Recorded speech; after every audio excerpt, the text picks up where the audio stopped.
Good morning, students. We take same lesson number 7, packing. We continue this chapter today. We already read from page number 82 to 84. Now we continue from the 7th paragraph.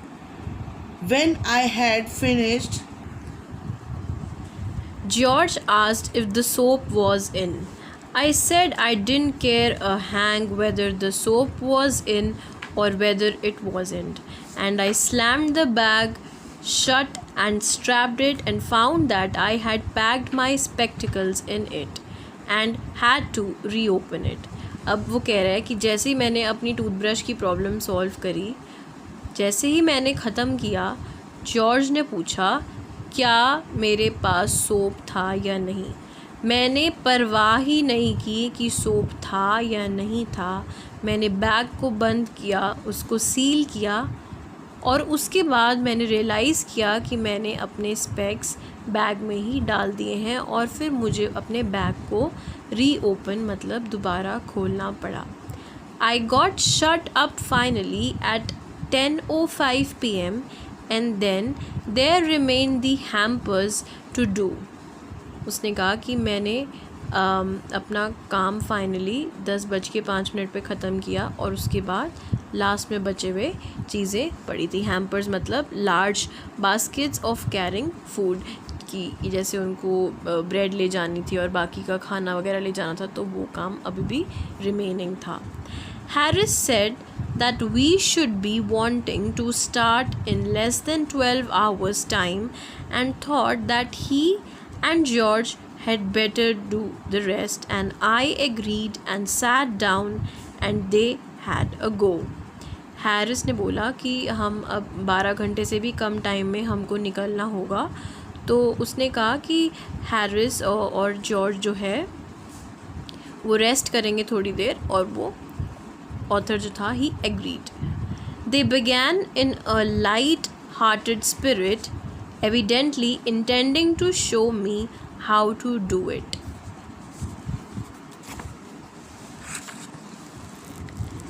I made no comment. I only waited. With the exception of George, Harris is the worst packer in the world. उसने बोला कि George को छोड़कर Harris एक worst पैकर है. And I looked at the piles of the plates and cup and kettles and bottles and jars and pies and stoves and cakes and tomatoes and etcetera and felt that the thing would soon become exciting. उसने कहा कि अभी तो वो Harris की बुराई कर रहा था कि he is a worst packer in the world, उसने कुछ भी ढंग से पैक नहीं किया है, पर जैसे ही उसने देखा कि cups, plates, bottles, jars, pies मतलब उनका स्टोव कहते हैं चूल्हे को, केक्स एंड टमेटोज, उसने देखा खाने पीने की सब चीज़ें रेडी हैं, वो एक्साइटेड हो गया कि ये ट्रिप मज़ा आने वाला है. I did. They started with breaking a cup. That was the first thing they did. They did that just to show you what they could do and to get you interested. उसने कहा कि सबसे पहले उसने एक cup तोड़ दिया और ये उसने सबसे पहली चीज़ करी, और उसने क्या किया, दिखाया मुझे, या उसने हम दिखाना चाहा कि तुम भी उठकर अपना इंटरेस्ट दिखाओ वरना उससे चीज़ें टूटने लगेंगी. Then Harris packed the strawberry jam on top of a tomato and squashed it, and they had to pick out the tomato with a teaspoon. उसने कहा कि उसने स्ट्रॉबेरी जैम को किस पे रख दिया, टमेटो पर, और टमेटो क्या हो, हैरिस ने स्ट्रॉबेरी जैम के जार को किस पे रख दिया, टमेटो पे. तो कोई भी भारी चीज़ टमेटो पे रखोगे तो टमेटो पिस जाएंगे, तो उसने कहा कि फिर हमको टमेटो को निकालना पड़ा बाहर. And then it was George turn and he trod on the butter. I didn't say anything, but I came over and sat on the edge of the table and watched him. See, ये author है, ये George और Harris हैं. अब देखो इसने क्या किया, जॉर्ज ने क्या किया, बटर पे पैर रख दिया। हैरिस ने क्या किया था, टमेटो जार स्ट्रॉबेरी जार को टमेटोज़ पे रख दिया था। This is our author and see how nicely वो बैठ कर देख रहे हैं कि क्या क्योस चल रहा है, क्या मैस चल रही है। ऑथर कह रहे हैं कि जॉर्ज ने बटर पे पैर रख दिया, मैंने कुछ भी नहीं बोला, मैं बस टेबल के एज पर बैठा रहा और मैं उनको देखता रहा। It irritated them more than anything I could have said. I felt that. It made them nervous and excited, and they stepped on things and put things behind them and then couldn't find them when they wanted them. And they packed the pies at the bottom and put heavy things on top and smashed the pies in. अब जैसे कि मैंने भी बताया कि author ने एक भी वर्ड नहीं बोला जब जॉर्ज ने बटर पे पैर रखा, तो ऑथर कह रहा है कि मेरे कुछ ना बोलने से जॉर्ज और हैरिस और ज़्यादा इरिटेट हो गए। मैंने ये चीज़ फील करी कि वो और भी ज़्यादा नर्वस हो गए, पर एट द सेम टाइम वो एक्साइटेड भी थे। उन्होंने चीज़ों पे पैर रखा, चीज़ें रख कर वो भूल गए, जब चीज़ें चाहिए थी उनको मिली नहीं। उन्होंने पाइज़ को सबसे नीचे पैक कर दिया और उन पे हैवी थिंग्स रख दी, भारी चीज़ें पाइज़ के ऊपर रख दी और वो पाइज़ ख़राब हो गई। They upset salt over everything and as for the butter I never saw two men do more with 1 and 2 pence worth of butter in my whole life than they did. After George had got it off his slipper, they tried to put it in a kettle. वो कह रहे हैं कि मैंने जो author बोल रहा है कि उन्होंने हर चीज़ के साथ कुछ ना कुछ गड़बड़ करी। अपसेट सॉल्ट ओवर एवरीथिंग का मतलब हुआ कि उन्होंने हर चीज़ के साथ कुछ ना कुछ गड़बड़ करी। और अगर मैं बटर की बात करूं तो मैंने कभी भी किसी को इतना बटर के साथ एक 1 and 2 pence वर्थ मतलब कि एक सस्ती सी चीज़ के साथ इतना उलझते हुए किसी को भी अपनी लाइफ में आज तक नहीं देखा, क्योंकि बटर जो था उसकी जॉर्ज की स्लिपर पे चिपक गया था। तो उसने जब अपने स्लिपर से बटर हटाया, they tried to put it in the kettle. I couldn't go in and what was in couldn't come out. वो कह रहा है कि केटल में जब उन्होंने डालने की कोशिश करी तो जो बटर बाहर गिर चुका था वो अंदर नहीं जा पा रहा था, और जो अंदर था वो बाहर नहीं आ पा रहा था, because it was all a mess. They did scrap it out at last and put it down on a chair, and Harris sat on it and it stuck to him, and they went looking for it all over the room. अब क्या हुआ कि उसने chair पे लगाया, chair पे डाला butter और वो हैरिस उस चेयर पे बैठ गया और वो उस पे स्टक हो गया। I'll take my oath, I put it down on that chair, said George, staring at the empty seat. अब वो कह रहा है, जॉर्ज बोल रहा है कि मैं सच्ची में कह रहा हूँ कि मैंने उसको चेयर पे रखा था केटल को, मुझे नहीं पता वो कहाँ गई। उसने एम्प्टी सीट को देखते हुए बोला कि मैंने इस चेयर पे केटल रखी थी। I saw you do it myself not a minute ago, said Harris. मैंने तुम्हें खुद ही रखते हुए देखा 1 मिनट पहले, 1 मिनट भी नहीं हुआ मैंने देखा तुमने वहाँ रखा। हैरिस ने जॉर्ज को ये बोलते हुए सपोर्ट किया। Then they started round the room again looking for it, and then they met again in center and stared at one another. उन्होंने केटल को ढूंढने के लिए रूम जैसे इधर उधर रूम पे सर्च किया और वो आकर सेंटर में मिले और एक दूसरे को घूरने लग गए। Most extraordinary thing I ever heard of, said George. So mysterious, said Harris. George ने कहा कि ये तो कोई अनोखी ही चीज़ हो गई, मैंने आज तक कभी सुना नहीं कि चेयर पे रखो चीज़ और वो 1 मिनट में गायब। हैरिस ने बोला कितनी मिस्टीरियस है। मिस्टीरियस का मतलब हुआ कि जैसे खुफी मतलब बड़ी कोई पहेली कि कहाँ गई चीज़, मिस्ट्री, पहेली। Then George caught round at the back of Harris and saw it. Why, here it is all the time, he exclaimed indignantly. George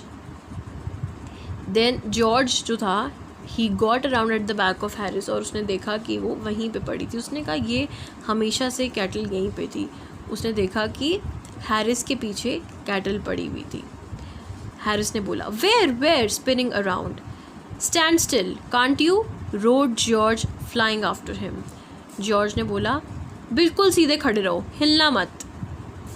and they got it off and packed it in the teapot. फिर उनको वो kettle मिल गई और उन्होंने उसको pack कर दिया. Montmorency was in it all, of course.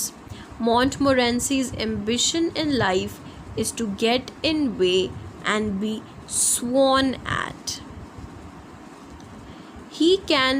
If he can squirm in anywhere where he particularly is not wanted and be a perfect nuisance and make people mad and have things thrown at his head, then he feels his day had not been wasted. So Montmorency was the dog. उन्होंने कहा, author ने बोला कि Montmorency was in it all, of course, कि वो भी मेरी story में शामिल है, वो भी इस न्यूसेंस में शामिल था. उसकी Montmorency के बारे में डिस्क्रिप्शन दी जा रही है इस पैराग्राफ में कि उसकी लाइफ का एम्बिशन था कि हर चीज़ में कुछ ना कुछ गड़बड़ करते रहना. If he can swim in anywhere he particularly is not wanted. वो कह रहे हैं कि जहाँ पर उसकी ज़रूरत ना होती थी वहाँ पर भी वो घुसता था और किसी भी परफेक्ट चीज़ को न्यूसेंस बना देता. न्यूसेंस मतलब गड़बड़ कर देना, बिखेर देना और लोगों को मैड कर देना, उनको परेशान कर देना, उनको गुस्सा कर देना और चीज़ों को अपने सर से इधर उधर फेंक कर फील करना कि उसका दिन जो है वो वेस्ट नहीं हुआ है. तो ये देखो यहाँ पर एक पिक्चर है जिसमें डिस्क्रिप्शन दी जा रही है. मॉन्टमोरेंसी डॉग है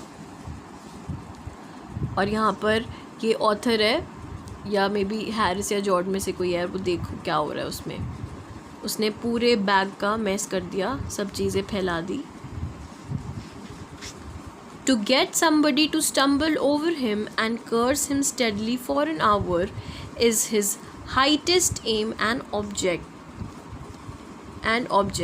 And where he had succeeded in accomplishing that, his conceit becomes quite unbearable. वो कह रहे हैं, ऑथर कह रहे हैं कि मॉन्टमोरेंसी की लाइफ का एम्बिशन ये था कि किसी को इतना परेशान कर देना कि लोग फिर उसको बैठकर 1 घंटे तक कोसते रहें. अगर वो ये करने में कामयाब हो जाता था तो वो अपने आप पर काफ़ी प्राउड फील करता था. यहाँ पर डॉग मॉन्टमोरेंसी की उसकी क्या बोलते हैं, जैसे उसके नॉटीनेस को बताया जा रहा है कि वो एक शांत डॉग नहीं था बल्कि वो एक बहुत ही उथल पुथल करने वाला डॉग था. He came and sat down on things just when they were wanted to be packed, and he labored under the fixed belief that whenever Harris or George reached out their hands for anything, it was his cold damp nose that they wanted. वो कह रहे हैं, author कह रहे हैं कि वो हमेशा आता था और बैठ जाता था कब, जब चीज़ों का पैक होने का समय होता था. और उससे ऐसा लगता था कि जब भी जॉर्ज और हैरिस कुछ भी अपना हाथ फैलाते थे कुछ भी ढूंढने के लिए या कोई भी सामान को पकड़ने के लिए, तो मॉन्टमोरेंसी को लगता था कि वो उसकी नाक को सूंघना चाहते हैं. इसलिए मॉन्टमोरेंसी उनके पास आके अपनी नोज़ उनके हाथ पे रख के उनको सूंघाने लग जाता था. मतलब इन शॉर्ट वो उनको कोई भी काम पूरा नहीं करने देता था क्योंकि वो बहुत ही नॉटी था. He put his leg into the jam and he worried the teaspoons and he pretended that the lemons were rats and got into the hamper and killed. वो बोल, इसमें भी इन लाइंस में भी उसकी एक्टिविटीज़ को बताया जा रहा है कि उसने अपनी लेग जैम की बॉटल में रख दी और उसने लेमन्स के साथ खेलना शुरू कर दिया. कैसे? ही प्रिटेंडेड लेमन्स की जैसे वो रैट्स हों. उसने अपनी नोज़ से लेमन्स के साथ खेलना शुरू कर दिया. And got into the hamper and killed 3 of them before Harris could land him with the frying pan. उसने लेमन्स को ख़राब कर दिया सोच के कि ये रैट हैं, और उससे पहले हैरिस आया और उसने उसको फ्राइंग पैन से डराने की कोशिश करी।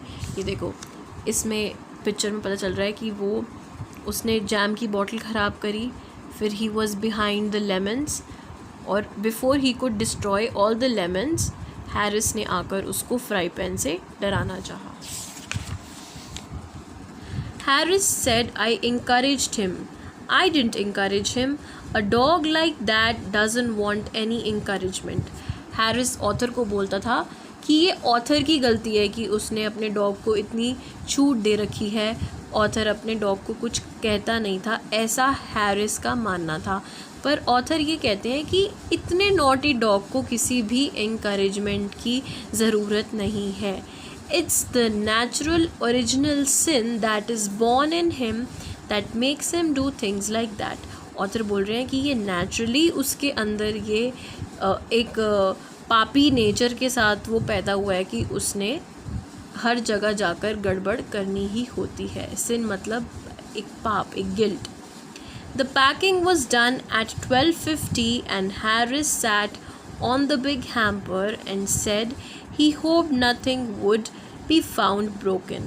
अब रात के 12:50 हो चुके हैं, मतलब it is going to be 1 in another 10 minutes, और पैकिंग रात को अप्रॉक्सीमेटली 12:50 अराउंड 1 o'clock पैकिंग ख़त्म हुई। And Harris was sitting on the hamper, और अब वो सोच रहा था कि अब कोई भी चीज़ टूटी ना हो और कोई भी चीज़ अपनी प्लेस से ना हटी हो। Everything is set, they are packed. George said that if anything was broken it was broken, which reflection seemed to comfort him. George ने बोला कि अगर कोई चीज़ टूटी होगी तो वो टूटी होगी। रिफ्लेक्शन का मीनिंग यहाँ पर है thought, which reflection seem to comfort him, कि ये थॉट उसको कम्फर्ट करता था कि अगर कोई चीज़ टूटी होगी तो टूटी होगी, मैं अब और बॉदर नहीं करूँगा। बहुत देर से हम पैकिंग कर रहे हैं, हमें सुबह निकलना है, अब हम कोई चीज़ को अनपैक करेंगे नहीं, हम कुछ चीज़ से बॉदर नहीं होंगे।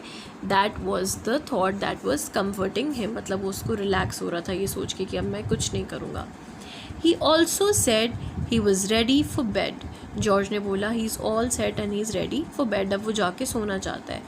We were all ready for bed. Author बोल रहे हैं कि हम सारे ही थक चुके थे, and we all were ready for bed. Harris was to sleep with us that night and we went upstairs. Harris author के साथ सोने वाला था और वो ऊपर जाके सोने चले गए। We tossed for beds and Harris had to sleep with me. He said, do you prefer the inside or outside जे? वो पूछ रहा है, ऑथर पूछ रहा है कि तुम बेड के अंदर की साइड सोना चाहोगे या बाहर की साइड सोना चाहोगे? I said I generally prefer to sleep inside a bed. Harris said it was odd. So Harris is asking the author कि क्या जे मतलब जेरोम के जेरोम इस चैप्टर के ऑथर हैं। हैरिस पूछ रहे ऑथर से कि तुम बेड के अंदर की साइड सोना चाहोगे या बाहर की साइड सोना चाहोगे? तो ऑथर उसका रिप्लाई क्या देते हैं कि मैं जनरली बेड के अंदर वाली साइड सोना प्रेफर करता हूँ। हैरिस ने बोला कि इट वॉज ऑड, कि ये तो अजीब सी बात हुई। George said, what time shall I wake you fellows? Harris said, 7. I said, no, 6, because I wanted to write some letters. तो पूछा ऑथर ने कि मैं तुम्हें कितने बजे उठाऊँ? हैरिस ने बोला 7 बजे। मैंने बोला नहीं, 7 नहीं, हम 6 बजे उठेंगे बिकॉज मुझे कुछ लेटर्स लिखने हैं। Harris and I had a bit of row over it, but at last split the difference and said 6:30। जैसे नेगोशिएशन करते हैं, नहीं 7, नहीं 6, ठीक है 6:15, नहीं 6:30। तो दोनों ऐसे इन बात पर एक ने बोला 6, एक ने बोला 7, तो वो लड़ भिड़ कर एक बीच टाइम पर आ गए कि ठीक है हम 6:30 उठेंगे। Wake us at 6:30 George, we said. George को उन्होंने कहा कि मेरे को 6:30 हम दोनों को, हैरिस और ऑथर को 6:30 उठा देना।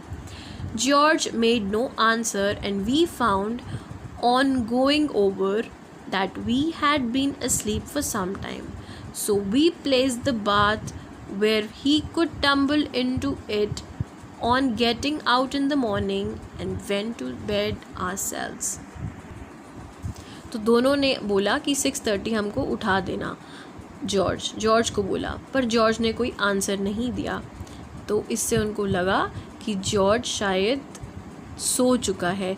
George had been asleep for some time. George already सो चुका है, इसलिए उन्होंने so we place the bath where we could tumble into and getting out in the morning and we went to bed ourselves. उन्होंने बात को ख़त्म किया और वो जाकर सो गए.